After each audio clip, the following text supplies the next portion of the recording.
Certificate ST होननानै बिनानै लादों। पृथ्वीराज नारायणनि बिफाखौ प्रदीप नारायण देब लिरदों, ओमफ्राय प्रदीप नारायण देबनि बिफाखौ मनरन्जन देब लिरदों। 16 तारिखखालि सासे ट्राइबेल नङै नन ट्राइबेल मानसिया, सासे राजबंशी मानसिया ST सार्टिफिकेट लानानै गावनि केन्डिडेटनि नमिनेसन पेपारखौ होदों। मिडिया पार्सनखौ बरायबाय।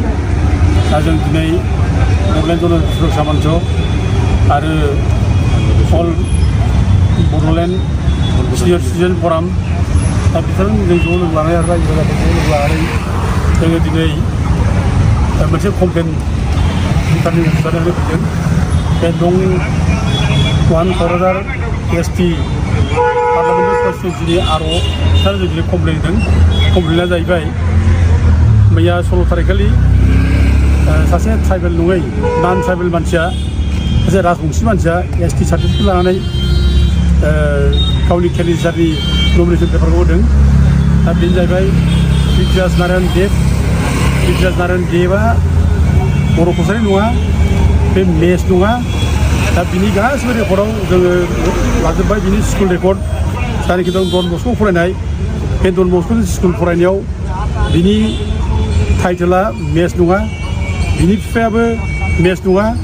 बे स्कुलनि रेकर्ड बादिबा बिनि बिफाया प्रदीप नारायण देब, ओमफ्राय बिमाया सम्भबलता राय। दा बियो खुनु बर'जों सोमोन्दो गैया। आरो लोगोसे माबानि बिफानि जायनाखि प्रदीप नारायण देबनि जायनाखि सार्भिस रेकर्ड, बे सार्भिस रेकर्डखौ जोङो माबानिफ्राय अफिसनिफ्राय पाब्लिक हेल्थ इन्जिनियारिं बे अफिसनिफ्राय जोङो बख'नानै लाना फैदों। दा बेयावबो बिनि बिफाखौ प्रदीप नारायण देब लिरनाय दङ, आरो प्रदीप नारायण देबनि बिफानि नामा माने मनरन्जन नारायण देब। दा गथे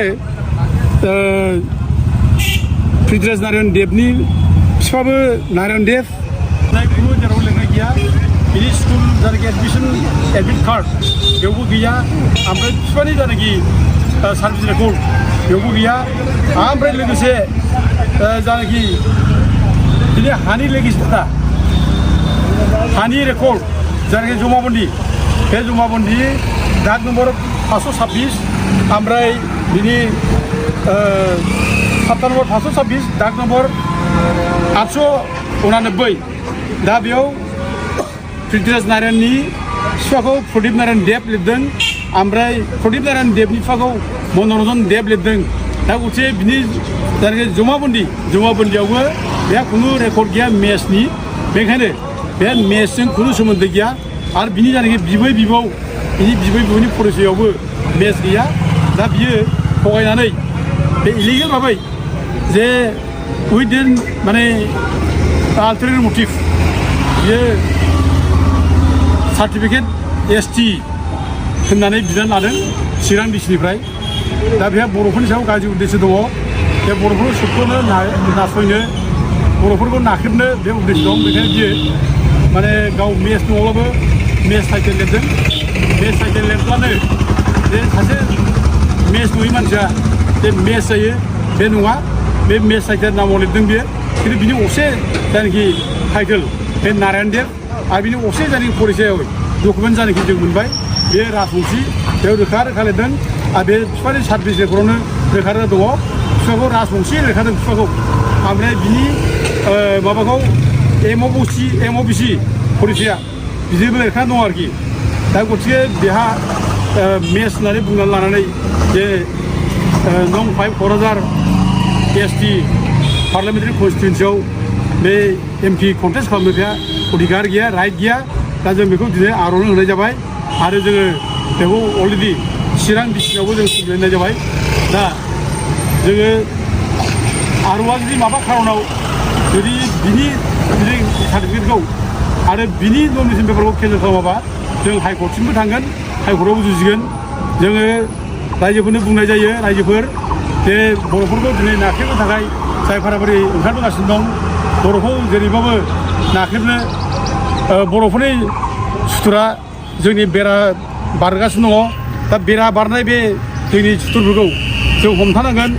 जोङो जुजिनानैबाबो जों बिसोरखौ फेजेननांगोन खौसेयैनो जों जुजिनानै फेजेननांगोन दा जों बयबो रायजो राजाखौ जों खावलायो आरो लोगोसे जों खमसे खम जों दा जोंहा खुनु गिनाय गैया जोंहा खुनु फावसायनाय गैया जाथिनि खाथियाव जोङो गावखौनो बावसोमनांबाबो जों जिखि जाया जों मावलांगोन आरो जाथिनि अलखदसिमाव जाथिनि खैफोदसिमाव जों थाबथागोन आरो जों बर' बिमानि मोदैखौ जों हुगारगोन जों खुनु खोथा गैया सोरबा बे दुस्थ' मानसिया फैनानै बेयाव जोंखौ माने गाज्रि गाज्रि खोथा बुंनानै जोंनि गेजेराव बर' नाम लाफ्लानानै जोंनि अधिकार सेयान लाफैनाय खुनु जों खालामनाय जानाय नङा रायजोफोर जों नांगौ जों हाइकर्टआव थानांगौ थानांगौ जों थांजोबगोन गासिबो जों मिथिखाबाय गासिबो बिनि पलिसिखौ दा बेखायनो दा जों रिकुवेस्ट खालामनो लुगैदों बे फैगौ जायनाखि माने सिकिउरिटि जागोन सिकिउरिटि जानायाव जाहाथे जोंनि आफादफ्रा गासिबो दल संगठन जेनेबा बिपिएफनिखौ होन इउपिपिएलखौ होन आरो सोरबा कंग्रेसनि ट्राइबेल जेरेन ट्राइबेल दा बिथांमोनखौ होन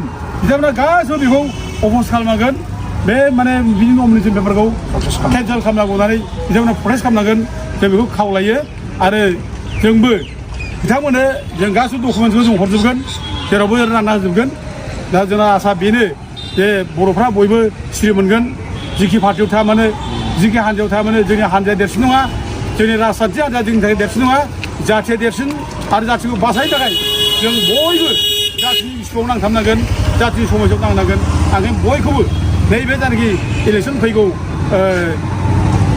माबायाव जाय केन्डिडेट जादों ट्राइबेलनि मानसि बेखौ जाहाथे होबथायो आं बेखौ खावलायो आरो रायजोफोरखौ आं बयबो खावलायो रायजोफोर बयबो जोङो गोरायै थांनानै थानांगोन रायजोफोर गुग्रुबनानै थांनानै थानो नाङा सोरबा राजनिथि हान्जाखौ गिनानै राजनिथि हान्जानि माबा मोनसे बुंनायाव जोङो नंगौ साननानै जों सैथोखौ जों गोमानानै जों लानांगोन सैथोखौ जों बावनो नाङा जों बिसोरखौ जों गिनानै जोङो माने नंखाय खोथा बुंनाय नङै माने आश्रय लानाय जों खुनु दिन जानो नाङा रायजोफोर इलेक्सना फैगोन थांगोन नै जाथिया थांना थानांगोन जातिखौ फोथांनो थाखाय जों बयबो गाबथारनांगोन दिनै जोंखौ जोंनि नेताफ्रा जोंनि राजनिथि हान्जाफ्रा माने स्किमनि खोथा बुंनानै सिगिदों स्किम जोंनि पार्टियाव हाबाब्ला स्किम मोना बायदिसिना मोना होनना बुंनाय जों नुगासिनो दङ खिन्थु स्किम मोननाय मोनैया बे सोरनिबा राजनिथि हान्जा नङा रायजोफोर बे सरकारनिसो जोंनि थाखा जोंनि फैसाखौसो सरकारा दिनै जोंनो रानना हरदों जोंनि बानलु बायनाय संख्रि बायनाय थाव हालदै मस्ला बायनाय